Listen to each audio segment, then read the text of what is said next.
नमस्कार विद्यार्थी मित्रांनो, आपण ग्रीनहाऊस टेक्नॉलॉजी या टॉपिकला सुरुवात केलेली आहे.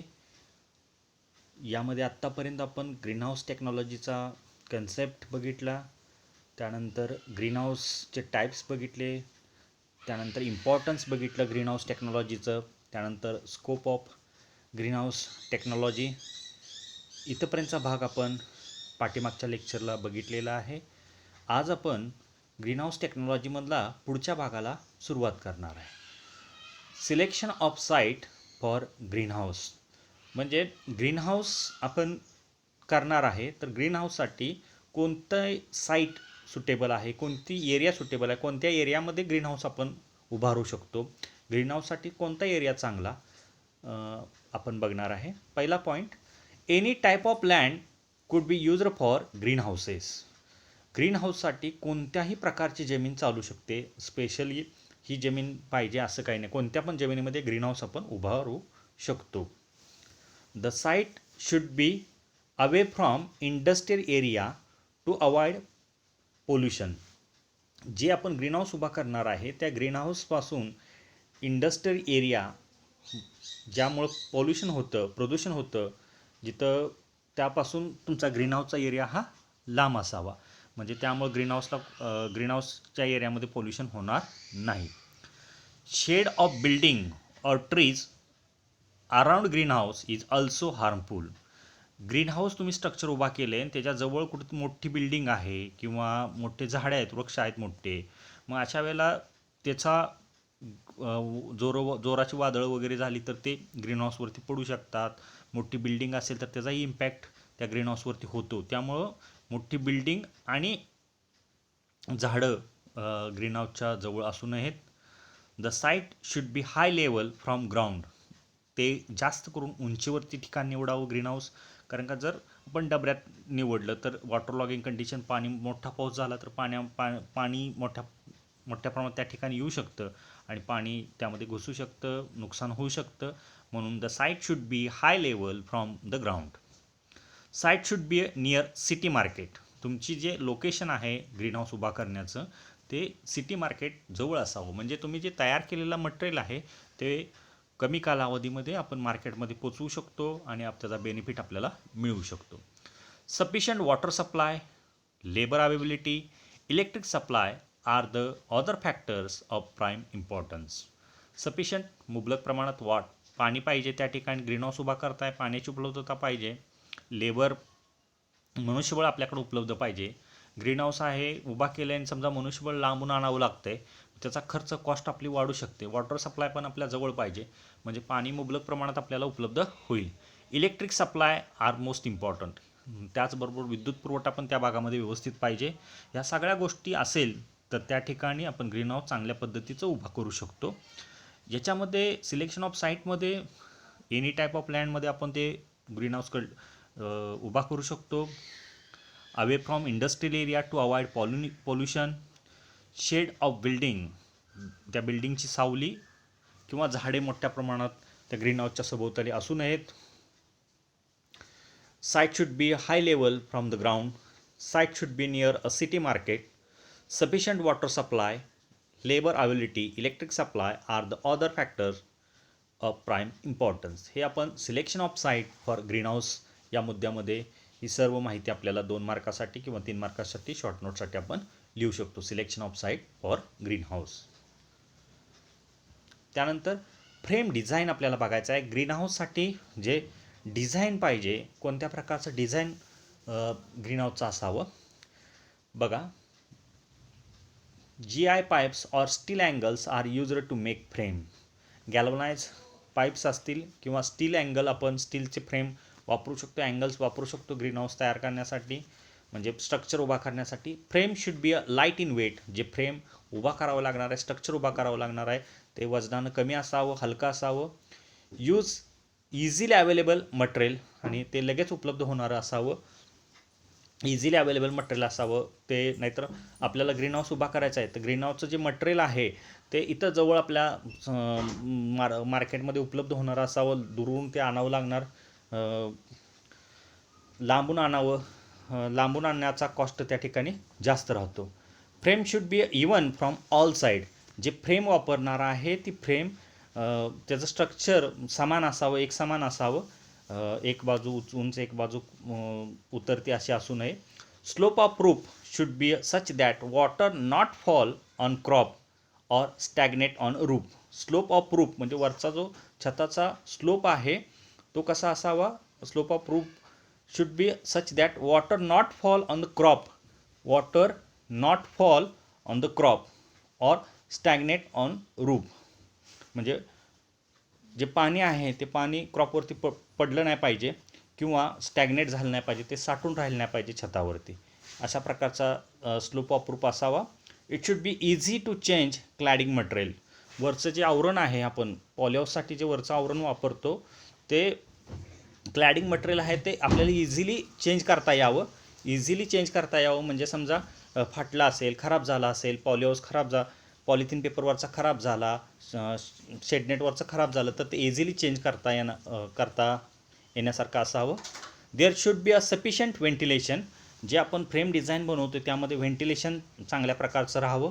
व्हेंटिलेशन म्हणजे हवा खेळती चांगली राहिली तर पिकांच्या वाढीसाठी पण ते चांगलं असतं. लक्षात घ्या. फ्रेम डिझाईनमध्ये आपण काय बघितलं, पाईप्स ऑर स्टील अँगल्स आपण वापरा. Frame should be a light in weight. त्याचं वजन कमी असावं, हलकं असावं म्हणजे ट्रान्सपोर्टेशन आपलं इझी होतं. Use easily available material. जवळ उपलब्ध होणारं मटेरियल वापरा. Frame should be even. जे फ्रेमचं स्ट्रक्चर उभा करणार आहे ते एक समान साईजचं असावं. Slope of roof should be such that water not fall on the crop or ते पाणी छतावरून पिकावरती पडलं नाही पाहिजे किंवा स्टॅग्नेट झालं नाही पाहिजे, साठलं नाही पाहिजे. It should be easy to change cladding material. जे क्लॅडिंग मटेरियल आपण वापरणार आहे ते इझिली आपल्याला बदलता येणार असं. There should be sufficient ventilation. त्यामध्ये हवा पण चांगल्या प्रकारे खेळती राहिली पाहिजे. हे झालं फ्रेम डिझाईन. त्यानंतर इरिगेशन सिस्टीम. आपण ग्रीनहाऊससाठी जे इरिगेशन सिस्टीम वापरणार आहे ती कशा प्रकारची असावी बघा. Watering in greenhouse can be done through a sprinkler and drip system. जे ग्रीनहाऊसमध्ये आपण पाणी देणार आहे त्या ठिकाणी स्प्रिंकलर, तुषार सिंचन किंवा ठिबक सिंचनाचा वापर करा. Sprinklers can be used in early stages of the crop growth. स्प्रिंकलरचा सुरुवातीच्या पिकाच्या उगवणीच्या काळामध्ये वापर करा, early stages of the crop growth.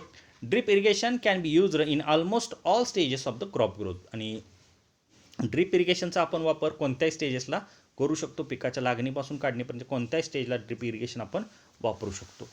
Fertiliser should be given through irrigation water. आणि आपल्याला जे काही खतं द्यायचे आहेत ते ड्रीपमधून आपण देऊ शकतो, त्याला आपण फर्टिगेशन म्हणतो. Fertiliser should be given through a irrigation water through a drip. It is called as fertigation. आपण फर्टिगेशन त्या पद्धतीने देऊ शकतो. स्प्रिंकलर आणि ड्रीप या दोन पद्धतीचा वापर आपण ग्रीनहाऊसमध्ये इफेक्टिव्हली करू शकतो. ही झालं इरिगेशन सिस्टीम. त्यानंतर climate control in greenhouse. The component. आता आपल्याला आतलं वातावरण ग्रीनहाऊसमधलं कंट्रोल करायचं आहे, आतली कंडिशन नियंत्रित ठेवायची असेल तर काय कंपोनंट्स आहेत बघा. The component responsible for plant growth, light, temperature, CO2, humidity and air circulation can be control as under in greenhouse. ग्रीनहाऊसमध्ये आपण लाईट, ग्रीनहाऊस आणि मध्ये आपण इफेक्टिव्हली लाईट, सूर्यप्रकाशाचं नियंत्रण करू शकतो, टेम्परेचर मेंटेन ठेवू शकतो, कार्बन डायऑक्साईडची लेवल मेंटेन ठेवू शकतो, ह्युमिडिटी, आर्द्रता मेंटेन ठेवू शकतो, एअर सर्क्युलेशन, हवा खेळती ठेवू शकतो. हे जे पिकाच्या वाढीसाठी जे गरजेचे फॅक्टर आहेत ते सगळे आपण ग्रीनहाऊसमध्ये कंट्रोल कंडिशनमधले ठेवू शकतो. हेच ग्रीनहाऊसचं महत्त्वाचं वैशिष्ट्य आहे की जे काही वातावरणातलं आपण बाहेर पीक लावलं की बाहेरच्या कंडिशनला, जमिनीवरती पीक घेतो, ओपन कंडिशनला लावलं एखादं पीक, तर ह्या सगळ्या गोष्टी आपण कंट्रोल करू शकत नाही. पण ग्रीनहाऊसमध्ये ह्या सगळ्या गोष्टी आपण कंट्रोल करू शकतो, क्लायमेट कंट्रोल करू शकतो. हे ग्रीनहाऊसचं महत्त्वाचं वैशिष्ट्य आहे. तर बघा, पहिलं ventilation. For natural circulation of air keep the side of greenhouse open during a day time. आपण व्हेंटिलेशन प्रॉपर चांगली हवा खेळती ठेवायची असेल तर एअर सर्क्युलेशन होणं गरजेचं आहे. हवा खेळली पाहिजे त्या ग्रीनहाऊसमधून. त्यासाठी दिवसा आपण त्याचे ग्रीनहाऊसच्या साईड्स आहेत त्या ओपन ठेवू शकतो, हवा खेळती ठेवू शकतो. व्हेंटिलेशन याद्वारे आपण करू शकतो. Temperature control. आता आतलं टेम्परेचर नियंत्रित करायचं आहे तर use of fan and pad system आपण वापरू शकतो. फॅनचा वापर करू शकतो आणि आतलं टेम्परेचर नियंत्रणात आणू शकतो. Exhaust hot air out and using म्हणजे आतली गरम हवा बाहेरसुद्धा आपण काढू शकतो. एक्झॉस्ट हॉट एअर आउट करू शकतो. And using sprinkler foggers temperature could be controlled. आपण स्प्रिंकलर चालू करून आतलं टेम्परेचर वाढलेलं तापमान नियंत्रणात आणू शकतो. फॉगर्स चालू करू शकतो आणि त्यामुळं आतलं टेम्परेचर आपण कंट्रोलमध्ये आणू शकतो. म्हणजे क्लायमेट कंट्रोलमध्ये व्हेंटिलेशन करायचे असेल तर आपण ग्रीन हाऊसच्या साईड ओपन करू शकतो. टेम्परेचर कंट्रोल करायचं असेल फॅन वापरू शकतो, पॅड वापरू शकतो, एक्झॉस्ट आतली गरम हवा बाहेर काढू शकतो किंवा स्प्रिंकलर किंवा फॉगर्स आपण वापरू शकतो. त्यानंतर कूलिंग.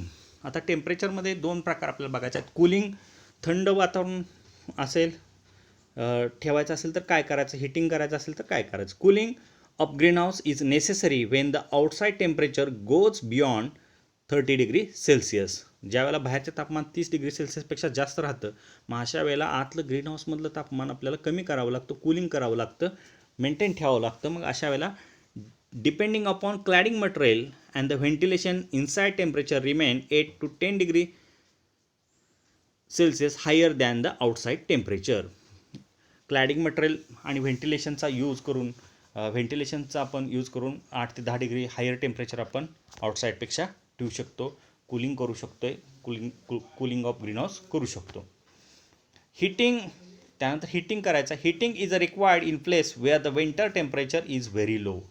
ज्यावेळेला आतलं टेम्परेचर एकदम कमी असतं, जिथं बर्फवृष्टी होते, जिथं टेम्परेचर कमी राहतं सातत्यानं, मग अशा ठिकाणी आतलं टेम्परेचर वाढवावं लागतं. वाढवायचं असेल तर हिटिंग करायचं आणि वाढलेले टेम्परेचर कमी करायचं असेल तर कूलिंग इफेक्ट आपण करू शकतो. हिटिंग. आता आतलं टेम्परेचर आपलं पूर्णपणे लो झालेलं आहे, मग अशा वेळेला आपल्याला हिटिंग करणं गरजेचं आहे. विंटर सीझनमध्ये जे टेम्परेट रिजनला आपण पिकं घेतो त्या ठिकाणी हिटिंग आपण करू शकतो. Green house can be heated with the help of oil burners, hot water, electric हीटरचा वापर करून आपण आतलं टेम्परेचर वाढवू शकतो. ऑइल बर्नरचा वापर करून, हॉट वॉटर गरम पाणी वाफ आहे स्टीम देऊन, इलेक्ट्रिक हीटरचा वापर करून आपण आतलं टेम्परेचर काय करू शकतो, वाढवू शकतो आणि त्या कंडिशनला सुद्धा चांगलं क्लायमेट कंट्रोल आपण मिळवू शकतो. त्यानंतर महत्त्वाचं आहे CO2 control. Green हाऊसमधलं CO2 control महत्त्वाचं आहे. कार्बन डायऑक्साईडचं कंट्रोल करणं महत्त्वाचं आहे. CO2 enrichment is done by trapping natural CO2 in the green house up to 1500 to 2000 ppm. आता CO2 जो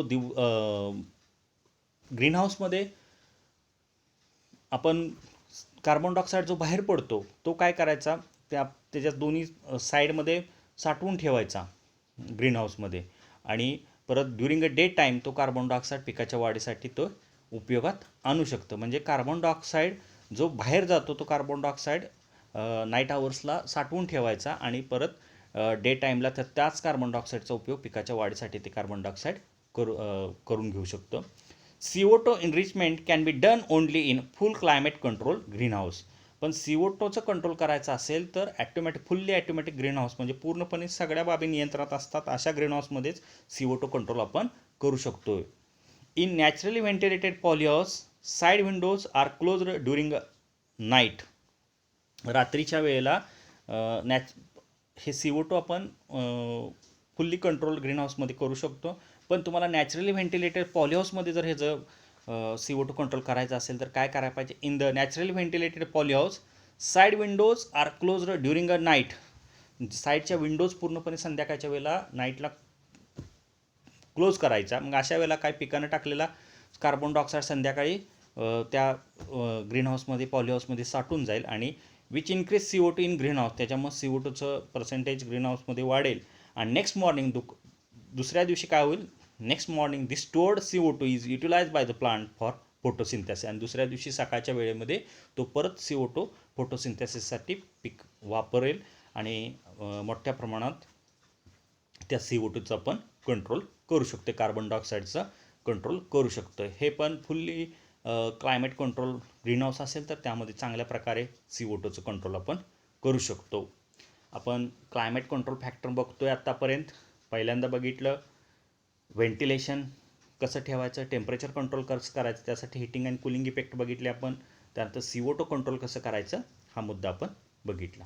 त्यानंतर control of light intensity. Light intensity म्हणजे सूर्यप्रकाशाची इंटेन्सिटी, सूर्यप्रकाश जे जमिनीवरती उपलब्ध होतो त्याची इंटेन्सिटी आपण कशी कंट्रोल करू शकतो युजिंग UV स्टॅबिलायझर शीट किंवा अल्ट्राव्हायलेट स्टॅबिलायझर शीट असतात किंवा शेडनेटचा वापर करून आपण शेडनेट असेल तर शेडनेटमुळे काय होतं, प्रखर सूर्यप्रकाश ची इंटेन्सिटी कमी करून आपण जेवढा आवश्यक आहे तेवढाच लाईटचा वापर ग्रीनहाऊसमध्ये करू शकतो. शेडनेटचा वापर केला तर लाईट्स सूर्यप्रकाश प्रखरपणे आतमध्ये येणार नाही. Light intensity is control up to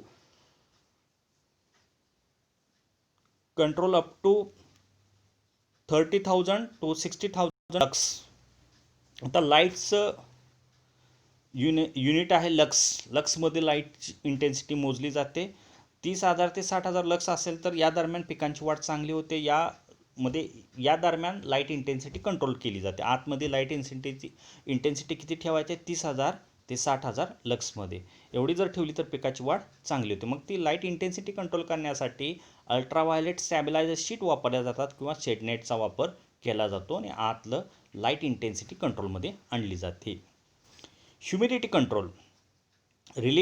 आर्द्रता आतमधली नियंत्रित आणायची असेल तर relative humidity inside the green house should be 50 to 80%. 50 ते 80% रिलेटिव्ह ह्युमिडिटी आतमध्ये असणं गरजेचं आहे. It is controlled by using air circulation, using sprinkler and controlling evaporation through opening and closing of site in naturally ventilated polyhouse.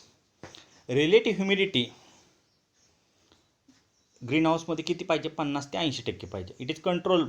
He relative humidity maintain ठेवण्यासाठी air circulation आपण करू शकतो, हवा खेळती ठेवू शकतो, स्प्रिंकलरचा वापर करू शकतो किंवा इव्हॅपोरेशन बाष्पीभवनाचा वेग नियंत्रित आणू शकतो आणि ओपनिंग अँड क्लोजिंग ऑफ ज्या नॅचरल व्हेंटिलेटेड पॉलीहाऊस आहेत त्यांच्या साईडच्या बाजू ओपनिंग क्लोजिंग करून आपण ह्युमिडिटी कंट्रोलमध्ये आणू शकतो. हे ह्युमिडिटी कंट्रोल, आर्द्रता कंट्रोल करण्याचा आपण बघितलं कसं करायचं, लाईट कंट्रोल करायचं कसं बघितलं. त्यानंतर the environmental condition to be maintained in green house. जर चांगल्या प्रकारचं ग्रीन हाऊसमध्ये पीक आणायचं असेल तर क्लायमॅटिक फॅक्टर्स महत्त्वाचे आहेत. त्यामध्ये टेम्परेचर रेंज बघा, टेम्परेचर रेंज किती असावी. Optimum condition during a day time, दिवसा 28 ते 31 डिग्री सेल्सिअस तापमान असेल तर ग्रीन हाऊसमध्ये पिकाची वाढ चांगली होते आणि नाईट आवर्सला 15 to 18 डिग्री 15 ते 18 डिग्री सेल्सिअस तापमान आवश्यक आहे. रिलेटिव्ह ह्युमिडिटी ग्रीन हाऊसमध्ये 60 ते 70% असावी, त्यामध्ये पिकाची वाढ चांगली होते. लाईट इंटेन्सिटीसाठी महत्त्वाचं आहे बघा, 21,500 ते 86,100 लक्स ही लाईटचा इंटेन्सिटी आवश्यक आहे ग्रीन हाऊसमध्ये पिकाची वाढ चांगली व्हायची असेल तर. हे सगळे क्लायमॅटिक फॅक्टर्स आहेत जे पिकांच्या वाढीसाठी अतिशय महत्त्वाचे आहेत. क्लायमेट कंट्रोल फॅक्टर्स आपण बघितले. क्लायमेट वातावरणामध्ये टेम्परेचर आहे, व्हेंटिलेशन आहे, कूलिंग आणि हिटिंग इफेक्ट बघितला आपण, लाईट इंटेन्सिटी बघितली, ह्युमिडिटी बघितली. हे सगळे फॅक्टर्स आपण क्लायमेट कंट्रोलमध्ये आपण नियंत्रणात आणू शकतो. ओपन कंडिशनला जर पीक घेतलं तर हे सगळे फॅक्टर्स आपण नियंत्रणात आणू शकत नाही, पण ग्रीन हाऊसमध्ये हे सगळे फॅक्टर आपण कंट्रोलमध्ये आणू शकतो आणि ऑप्टिमम कंडिशन आपण ग्रीन हाऊसमध्ये जर चांगल्या प्रकारे पीक यायचं असेल तर हे फॅक्टर टेम्परेचर महत्त्वाचं आहे, रिलेटिव्ह ह्युमिडिटी आणि लाईट इंटेन्सिटी किती असावी हे आपण या चार्टमध्ये बघितलं. आता ग्रीन हाऊसमध्ये सगळ्या फॅक्टर्स आपण बघितले, कोणत्या प्रकारचं फ्रेम डिझाईन असावं बघितलं आपण, इरिगेशन सिस्टीम बघितली. आता ॲक्च्युली आपल्याला या भागामध्ये cultivation of crop in green house, green हाऊसमध्ये एखादं पीक लावायचं असेल, cultivation of crops in green house. आता वेगवेगळी पिकं आपण ग्रीन हाऊसमध्ये घेऊ शकतो. Following different crops are grown in green house. Green हाऊसमध्ये आपण कोणकोणत्या प्रकारची पिकं घेऊ शकतो बघा. फॉर एक्झाम्पल व्हेजिटेबलमध्ये आपण म्हटलं तर पालेभाज्याच्यामध्ये टोमॅटो घेऊ शकतो, कॅप्सिकम आपण त्याला सिमला मिरची म्हणतो, लेटूस, ब्रोकोली आहे, कुकुंबर आहे, काकडी आहे. हे लेटूस आणि ब्रोकोली आपण तोच शब्द वापरतो मराठीमध्ये. फ्रूट्समध्ये म्हटलं तर स्ट्रॉबेरी, मस्कमेलॉन घेऊ शकतो, मस्कमेलॉन खरबूज घेऊ शकतो आपण याच्यामध्ये. फ्लावर क्रॉप्समध्ये रोज आहे, जरबेरा आहे, कार्नेशन आहे, लिली आहे, ऑर्चिड आहे, क्रिसॅन्थेमम आहे, अँथोरियम आहे. क्रिसॅन्थेमम म्हणजे शेवंती आपण घेऊ शकतो. हे फ्लावर क्रॉप्स आपण घेऊ शकतो, फ्रूट क्रॉप घेऊ शकतो, व्हेजिटेबल घेऊ शकतो ग्रीन हाऊसमध्ये. त्यांची एक्झाम्पल आपल्याला 2-2 लक्षात ठेवावी लागतील, कोणते क्रॉप्स आपण ग्रीन हाऊसमध्ये घेऊ शकतो त्यासाठी. त्यानंतर पिक्चर बघा तुम्हाला दाखवतात आहेत. ग्रीन हाऊस कल्टिवेशनमधले आहेत पिक्चर. जरबेरा कल्टिवेशन तुम्हाला पिक्चरमध्ये बघायला मिळतं आहे. जरबेराची वेगवेगळे फ्लावर्स आपल्याला पिक्चरमध्ये बघायला मिळतात. त्यानंतर आता ॲक्च्युली या भागामध्ये टॉपिकच्या शेवटच्या भागामध्ये आपण ग्रीन हाऊस कल्टिवेशनची क्रॉप्स कोणकोणते आपण ग्रीन हाऊसमध्ये पिकं घेऊ शकतो त्याची माहिती बघणार आहे. तर अनेक पिकं आपण ग्रीन हाऊसमध्ये घेऊ शकतो. आपल्या बुकमध्ये पण दिलेली आहेत, पण जो सिलेबस हा रिड्यूस केलेला आहे त्यामध्ये आपल्याला जरबेरा कल्टिवेशन तेवढा भाग आहे, बाकीचा भाग कमी केलेला आहे. ठीक आहे, जो आहे तो भाग आपण बघतोय. जरबेरा बोटॅनिकल नेम जरबेराचं जरबेरा जामोसोनी, हे बोटॅनिकल नेम बुकमध्ये नाहीत पण तरी पण लक्षात ठेवा. जरबेरा जामोसोनी फॅमिली ऑस्ट्रेयासी किंवा कंपोजिटी आपण फॅमिली म्हणू शकतो. त्याची ओरिजिन आहे साऊथ आफ्रिका, आशियामध्ये याचं ओरिजिन आहे. साऊथ आफ्रिका आणि आशियामध्ये मोठ्या प्रमाणात त्याचं आपल्याला ओरिजिन बघायला मिळतं. Gerbera is commonly non as Transvaal Daisy और बर्टोन डेझी और आफ्रिकन डेझी. आता डेझी याचा अर्थ फ्लावर आपण घेऊ शकतो. ट्रान्सवाल डेझी म्हणू शकतो, बर्टोन डेझी म्हणू शकतो की और आफ्रिकन डेझी आपण त्याला म्हणू शकतो. It is important commercial cut flower crop. Cut flower crop म्हणजे ज्याची स्टॉक लेंथ फ्लावरची जास्त आहे त्याला आपण कट फ्लावर म्हणतो. ते कट फ्लावर म्हणून उपयोगात आणलं जातं. आता आपण बोटॅनिकल नेम फॅमिली ओरिजिन आपण त्याचं बघितलं जरबेराचं. त्यानंतर आता सॉईल. आता या पिकासाठी सॉईल कोणत्या प्रकारची लागते बघा. जरबेरासाठी red lateritic soil is good for gerbera cultivation. Red lateritic soil म्हणजे लालसर तांबसर माती या पिकासाठी पोषक आहे. ही कोकणामधली जी जमीन आहे, कोकणामधली माती आहे ती जरबेरा कल्टिवेशनसाठी चांगली आहे. Soil should be highly porous, well drained for better root growth. मुळांची वाढ चांगली होण्यासाठी जमीन सच्छिद्रता असावी, वेल ड्रेन्ड असावी, निचरा होणारी असावी, पाणी त्यामध्ये साठून राहिलं नाही पाहिजे. Soil pH must be between 5.5 to 6.5. pH 5.5 ते 6.5 असावा. Fertile sandy loam soil is also suitable. Sandy loam soil असेल तरी पण ते पिकाला पोषक आहे. Red lateritic soil best suitable आहे. फर्टाईल सँडी-लोम सुद्धा चालू शकते. pH आहे 5.5 ते 6.5. आता आपण सॉईलचा फॅक्टर बघतोय. तर ग्रीनहाऊस तुम्ही करत असाल तर ग्रीनहाऊसमधली आतली माती आहे ती तुम्ही बदलू शकता रेड लॅट्रॅटिक सॉईल, कारण का कल्टिवेटेड एरिया आतला हा कमी असतो. मग मातीसुद्धा आतली तुम्ही बदलू शकता. जिथं लावणार आहे त्या ठिकाणी ही माती तुम्ही आतमध्ये घालू शकता, बेड भरून घेऊ शकता या सॉईलनं. ठीक आहे. त्यानंतर climate. The optimum day and night temperature is 27 degree Celsius and 14 degree Celsius respectively. आपण डेचं टेम्परेचर 27 डिग्री सेल्सिअस ठेवायचं आहे आणि संध्याकाळच्या वेळेला 14 डिग्री सेल्सिअस ठेवायचं. अगोदरच्या ह्याच्यामध्ये आपण क्लायमेटमध्ये बघितले ते आपल्या हातामध्ये कंट्रोल नाही. क्लायमेट बाहेरचं ओपन फील्ड पिकं घेतो ते क्लायमेट आपण कंट्रोलमध्ये आणू शकत नाही.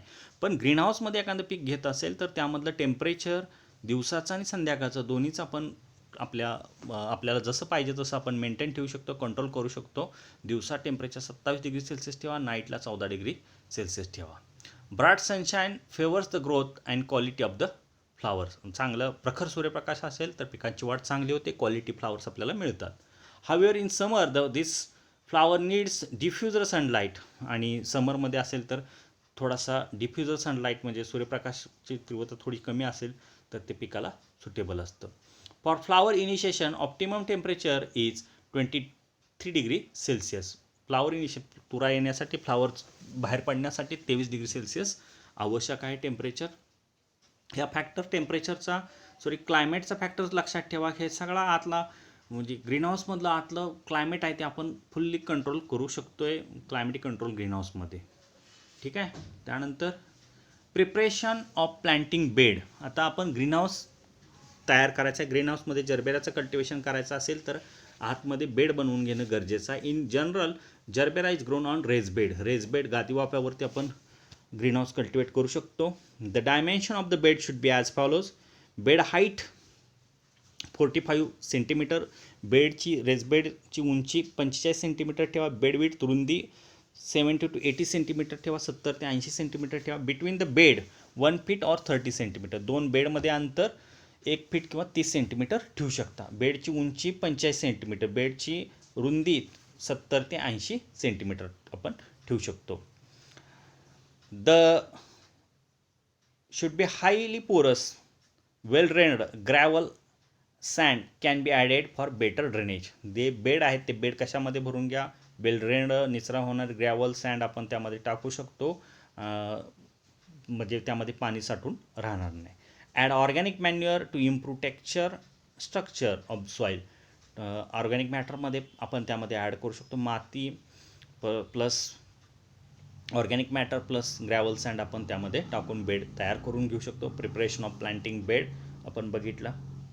त्यानंतर प्रिपरेशन ऑफ प्लांटिंग बेडमध्येच the soil should be loose not very compact after watering. पाणी दिल्यानंतर जमीन लूज झाली पाहिजे, अशी जास्त पाणी साठलं की अशी कठीण जमीन झाली नाही पाहिजे, कॉम्पॅक्ट बनली नाही पाहिजे. The upper layer of soil and या पॉयम शुड बी प्रॉपरली मिक्स्ड. वरची माती आणि या पॉयम त्यामध्ये पूर्णपणे मिक्स झालं पाहिजे. अप्पर लेअर ऑफ सॉईल आणि या पॉयम should be properly mixed. While bed preparation add single super phosphate at the rate of 2.5 kg per 100 square feet for better root formation. Single super phosphate टाका, पण कसं टाका, 100 square फीटला 100 square फूटच्या एरियाला 2.5 kg आपण काय टाकू शकतो, सिंगल सुपर फॉस्फेट. ते बेटर रूट डेव्हलपमेंटसाठी गरजेचं आहे. Magnesium sulphate at the rate of 0.5 kg also add. 0.5 kg magnesium sulphate आपण 100 स्क्वेअर फीटला पण ॲड करायचं आहे. त्यानंतर नीम केक, कडुलिंबाची पेंड आपण वापरू शकतो. 1 kg फॉर स्क्वेअर मीटर एरियासाठी आपण नीम केक कडुलिंबाची पेंडसुद्धा वापरू शकतो. Should be added for prevention of nematode चा कंट्रोल करण्यासाठी नीम केक पण आपण त्यामध्ये ॲड करा. हे झालं मॅन्युरिंग आपण बघितलं, काय बेडमध्ये ॲड करायचं. बेड तयार करत असताना single super phosphate, magnesium sulphate आणि नीम केक आपण प्लांटिंग बेडमध्ये ॲड करू शकतो. त्यानंतर सॉईल स्टरिलायझेशन. खरं तर हा मुद्दा अगोदर आपल्याला जमीन बेड भरत असताना बेडमध्ये अगोदर स्टराईल केलं पाहिजे. त्यानंतर आपण आत्ताची स्लाईड बघितली, प्लांटिंग बेड तयार केला पाहिजे. त्याच्या अगोदरचं ही पॉईंट आहे खरं तर soil sterilization. Soil sterilization is required before plantation of any crop in green house to prevent soil borne disease. Soil sterilization सगळ्यात महत्त्वाचं. सॉईल स्टरिलायझेशन म्हणजे काय, निर्जंतुकीकरण.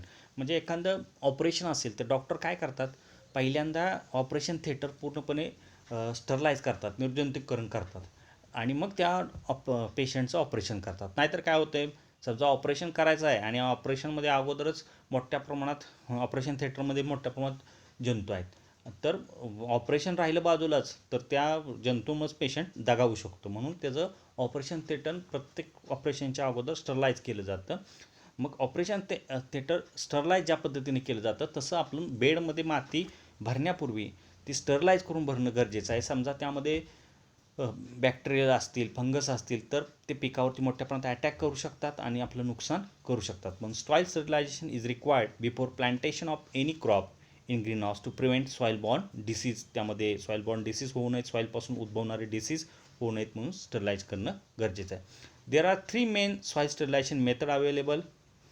त्यात स्टीम आहे, सोलर आहे, केमिकल आहे. स्टीम वाफ देऊन जमीन स्टरलाइज करू शकता. सोलर प्रखर उन्हामध्ये सोलर ट्रीटमेंट देऊन आपण स्टरलाइज करू शकतो किंवा केमिकल वापरून स्टरलाइज करून घेऊ शकतो आपण. Out of which chemical method is most practical method.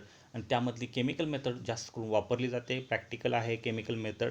आता आपण बघूया ॲक्च्युअल सॉईल स्टरिलायझेशन कसं केलं जातं. Formalin is used for sterilization. Formalin हे केमिकल वापरलं जातं सॉईल स्टरिलायझेशनसाठी at the rate of 7.5 per 10 liter of water for 100 square metre area in form of spray. बघा फॉर्मॅलिनचं प्रमाण कसं आहे, 2.5 आपण 10 लिटर बकेटसाठी 10 लिटर पाण्यामध्ये 7.5 ग्रॅम फॉर्मॅलिन आपण घेऊ शकतो आणि ते फॉर्मॅलिन 100 स्क्वेअर मीटर एरियाला स्प्रे करू शकतो आणि याचं कंट्रोल आपण स्टरिलायझेशन करू शकतो. म्हणजे 7.5 10 लिटरसाठी आपण फॉर्मॅलिन 10 लिटर पाण्यामध्ये 7.5 फॉर्मॅलिन वापरू शकतो आणि 100 स्क्वेअर मीटर एरिया आपण स्प्रे करू शकतो. The wet beds are spread using formalin and cover with black polythene mulch sheet, आणि ते बेडवरती स्प्रे केलं, वेट बेड झाले त्याच्यावरती आपण कवर करण्यासाठी ब्लॅक पॉलिथिन पेपरचा वापर करायचा. ब्लॅक पॉलिथिन पेपर त्यावरती आपण फॉर्मॅलिनचा स्प्रे घेतला, त्यावरती ब्लॅक पॉलिथिन पेपर टाकायचे, ब्लॅक पॉलिथिन मल्च करायचं. After 4 days formalin treatment the polythene cover is removed. त्यानंतर 4 दिवसानंतर पॉलिथिनचं कवर ते काढून टाकायचं.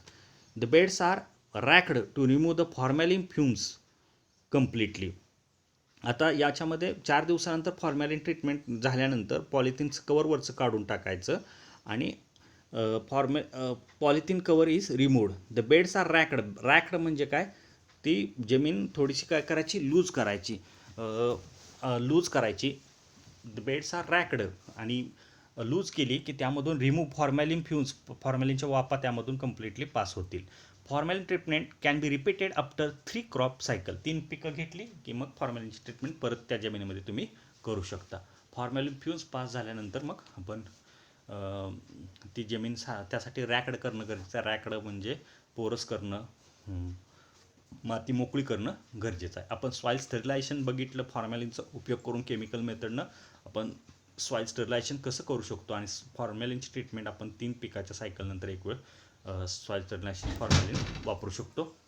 त्यानंतर propagation. Gerbera is commercially propagated by suckers side shoot. आणि जर्बेरा लागणीसाठी आपण सकरचा वापर करू शकतो, मुनवे आपण त्याला म्हणतो, किंवा साईड शूट पण लागणीसाठी वापर करू शकतो प्रॉपगेशनसाठी. आता व्हरायटीज बघा, याच्या कोणत्या पण तुम्ही 4 व्हरायटी लक्षात ठेवू शकता. Stanza, winter queen, जाफा, Diana, थालसा, प्रिंटाज, सांग्रिका, सोनासरा, Gloria, पिसिला, सनवे, जिंगारो, बालन्स, Roslin ह्या व्हरायटी आहेत. यातल्या कुठल्याही व्हरायटी तुम्ही 4 कोणतेही नावं तुम्ही लक्षात ठेवू शकता व्हरायटीची. त्यानंतर प्लॅन्टिंग. ॲक्च्युली प्लॅन्टिंग आपण कसं करू शकतो जर्बेराचं. While planting 65% of root ball should be kept below ground. जे त्याचं मूळ आहे, खोड आहे, जे लागण्यासाठी वापरणार आहे, त्यातला 65% एरिया रूटचा आहे तो जमिनीमध्ये असावा. And rest of the portion that is 35% kept above the ground. आणि 35% एरिया हा वरती असावा, जमिनीच्या वरती. 65% एरिया जमिनीमध्ये गेलेला, 35% एरिया वरती राहिलेला, जमिनीच्या वरती. For better air circulation in the root zone. त्यासाठी हवा चांगली खेळती राहण्यासाठी या प्रकारे आपण प्लॅन्टिंग करायचं आहे. Planting is done either in evening, morning Wien temperature is low. लागण करताना लावत असताना एकतर संध्याकाळच्या वेळेला किंवा लवकर सकाळी करा. प्रखर उन्हाची तीव्रता असताना ते करू नका, त्यामुळं रोपे कोमेजून जाऊ शकतात. Ideal planting density. आता आपण प्लॅन्टिंग डिस्टन्स बघितलं, पण आता आपल्याला ग्रीनहाऊसमध्ये बघताना काय बघायचं आहे, प्लॅन्टिंग डेन्सिटी किती अंतरावरती पिकं लावायची आहेत. 8 to 10 plant per square metre. एका स्क्वेअर मीटरला 8 ते 10 झाडं आपण बसवू शकतो. Spacing that is 30 into 30 centimetre और 40 into 25 centimetre. 30 into 30 metre distance centimetre distance 30 2 झाडातील 2 ओळीतील अंतर ठेवू शकता. 40 into 25 सेंटीमीटर पद्धतीनं पण आपण लागण करू शकतो. Planting density 8 to 10 plant per square मीटरला आपण ठेवू शकतो. त्यानंतर fertiliser. Well rotten FYM is added at the rate of 10 to 15 kg per 100 square metre. 10 ते 15 किलो 100 स्क्वेअर मीटर एरियाला 10 ते 15 किलो पूर्णपणे वेल रुटून म्हणजे कुजलेलं शेणखत 10 ते 15 किलो 100 स्क्वेअर मीटर एरियाला आपण वापरू शकतो. Is mixed with soil before sterilisation पूर्वी फर्टिलायझर त्यामध्ये मिक्स करा. After flowering NPK 15-8-35 at the rate of 1.5 per day आपण देऊ शकतो. 15-8-35 NPK नायट्रोजन, फॉस्फरस, पोटॅश आपण द्यायचं आहे, आणि 1.5 ग्रॅम पर डे आपण ॲप्लिकेशन त्याचं दिलेलं आहे. Micronutrient should be given weekly like boron, zinc. आपण मायक्रोन्युट्रिएंट पण वीकली आठवड्यानं देऊ शकता. बोरॉन, झिंक आपण देऊ शकतो. हे आपण FYM बघितलं, NPK बघितलं, त्यानंतर मायक्रोन्युट्रिएंट्स बोरॉन, झिंक वीकली आपण देऊ शकतो. त्यानंतर कल्चरल प्रॅक्टिसेसमध्ये आपण बघूया. विडिंग म्हणजे अँड रॅकिंग म्हणजे काय बघूया. Remove the weeds from the bed at regular interval. Regularly आपण विडिंग करायचं, तण वगैरे उगवून आलं असेल तर ते भांगलणी करून काढून टाकायचं. Due to daily irrigation the surface of bed becomes hard, hence raking of soil is essential once in week. आपण पाणी कंटिन्यूस देत राहतो, पाणी डेली इरिगेशन देत असल्यामुळे जमीन कडक बनवू शकते, बेड कडक होऊ शकतात. म्हणून त्यासाठी रॅकिंग करणं, रॅकिंग म्हणजे ती कडक झालेली सॉईल लूज करणं, पोरस करणं गरजेचं आहे. त्या ऑपरेशनला काय म्हटलं जातं? रॅकिंग. इजनेस आठवड्यातून एक वेळ ते ऑपरेशन आपण करू शकतो. It increase soil aeration in root zone. रॅकिंगचा फायदा काय मिळतो?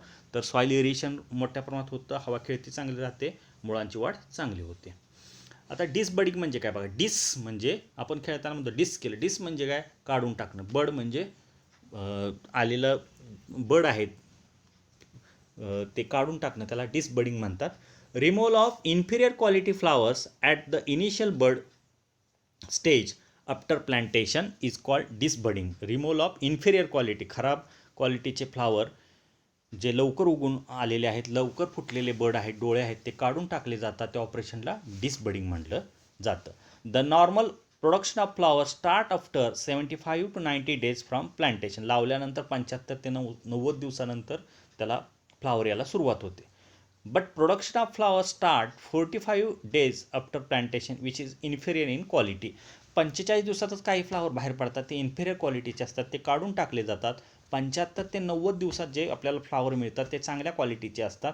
आणि 45 दिवसात लवकर फुटून आलेले फ्लावर्स काढून टाकले जातात. त्या ऑपरेशनला काय म्हटलं जातं? Disbudding. Hence this flower should be removed from the base of the flower stalk. आणि ते बेसपासून काढून टाकले जातात. त्या ऑपरेशनला काय म्हणायचं? डिसबडिंग. त्यानंतर कल्चरल प्रॅक्टिसेस बघा. Removal of old leaves. The old dry infected leaves should be removed from the plant. Old जुनी झालेली पानं, ड्राय पाण्यास गर्दी कमी करण्यासाठी ओल्ड लीव्ज आपण काढतो. ड्राय खराब झालेली पानं असतील, इन्फेक्टेड लीव्ज असतील, ती रोगग्रस्त पानं असतील ती वेळच्या वेळी काढून टाका. Pest of gerbera. येणाऱ्या पेस्ट, कॉमन पेस्ट जर्बेरावरती येणाऱ्या ग्रीनहाऊसमध्ये white fly, red spider mites, aphid, leaf miner, caterpillars, nematodes ह्या रेग्युलर येणाऱ्या पेस्ट आहेत. डिसीज आहे जर्बेरावरची. रूट रॉट, मुळाजवळ कुजणं, फूट रॉट, ब्लाईट आहे, पावडरी मिल्ड्यू आहे, लिप स्पॉट आहेत. हे कॉमन डिसीज आहेत. पेस्ट बघितल्या आपण. याच्यावरती कोणत्या आहेत? व्हाईट फ्लाय पांढरी माशी आहे, स्पायडर माइट्स कोळीकिडा आहे, ॲपिड्स आहेत, रस शोषण करणारे आहेत, लिप मायनॉर आहे, कॅटरपिलर आहे आणि निमॅटोड आहे. हे आपण पेस्ट आहे डिसीज जर्बेरावरचे बघितले. आता harvesting of gerbera. The first harvesting is done after 75 to 90 days after planting. लावल्यानंतर 75 ते 90 दिवसानंतर हे जर्बेराचे फ्लावर आपल्याला बघायला मिळतात. ते कट करणं गरजेचं आहे. 45 दिवसाला जे फ्लावर येतात ते आपण काढून टाकतो. The good quality flower has stalk length of 45 to 55 centimetre. फ्लावरची जे देठ आहे ते 45 ते 55 सेंटीमीटरचं असावं जे गुड क्वालिटी फ्लावर आहे त्यांचं देठ. मॉर्निंग और evening is the best time for harvesting. एक तर सकाळी लवकर काढणी करा किंवा संध्याकाळी काढणी करा. हे काढणीचं योग्य वेळ आहे. After harvesting the flower should be kept in bucket containing clean water. Clean water, स्वच्छ पाण्यामध्ये काढलेले फ्लावर्स तुम्ही ठेवू शकता. For harvesting gerbera secateur is not necessary but just pulling the flower stalk on one side. आपण काढणीसाठी सिकॅटर म्हणजे कात्री वापरू शकत. कात्री काही गरजेची नाही, आवश्यक नाही. तुम्ही सिकॅटरच्या शिवाय सुद्धा आपण काढणी करू शकतो. पुलिंग करून काढणी करू शकतोय फ्लावर स्टॉकची. यील्ड बघा. 50 to 250 flowers metre square per year. आपण 150 ते 250 फ्लावर्स आपल्याला मीटर स्क्वेअरमध्ये किंवा स्क्वेअर मीटरमध्ये आपल्याला मिळतात प्रत्येक वर्षाला. हे आपलं यील्ड हेक्टरमध्ये नाही, एकरमध्ये नाही, मीटर स्क्वेअरमध्ये आहे. हे लक्षात ठेवा. The commercial life of gerbera is generally 3 years in soil. आपण जर्बेरा लावून जमिनीमध्ये लागण केली तर 3 वर्षापर्यंतचं लाईफ आहे जर्बेराचं. इन सॉईल मीडिया, आपण सॉईलचा वापर केला असेल तर त्या ठिकाणी 3 वर्षापर्यंत टिकू शकतं. And 5 to 6 years in soil less media under naturally ventilated polyhouse. आणि जिथं मातीचा उपयोग केलेला नाही ज्या ग्रीनहाऊसमध्ये, म्हणजे मातीच्या ऐवजी कोकोपीटचा वापर केला असेल किंवा दुसरं मटेरियल वापरलं असेल तर 5 ते 6 वर्षापर्यंत ती ग्रीनहाऊस आपण जर्बेराचं कल्टिवेशन ठेवू शकतो. आणि जर सॉईलचा वापर केला असेल 3 इयर्स आपण त्यामध्ये ठेवू शकतो झरबेरा. या पूर्ण ग्रीनहाऊस टेक्नॉलॉजी टॉपिकमध्ये आपण सुरुवातीपासून ग्रीनहाऊसचा कन्सेप्ट बघितला, टाईप्स बघितले, स्कोप बघितलं, इम्पॉर्टन्स बघितलं. त्यानंतर ग्रीनहाऊसचं आपण सिलेक्शन ऑफ साईट बघितली, फ्रेम डिझाईन बघितलं, इरिगेशन बघितलं. त्यानंतर क्लायमेट कंट्रोल फॅक्टर्स बघितले, क्लायमेटमध्ये क्लायमेटिक फॅक्टर कसे कंट्रोल करायचे बघितले. त्यानंतरच्या भागामध्ये आपण बघितलं जरबेराचं ग्रीनहाऊसमध्ये कल्टिवेशन कसं केलं जातं, त्याचे मुद्दे आपण या भागामध्ये बघितले. हा पूर्ण भाग, हा टॉपिक या ठिकाणी संपलेला आहे. या टॉपिकवरचं ऐकायचा व्हिडिओ वारंवार तुम्ही, आणि काही प्रश्न किंवा शंका असल्या तर तुम्ही व्हॉट्सअपला मला विचारू शकता. धन्यवाद.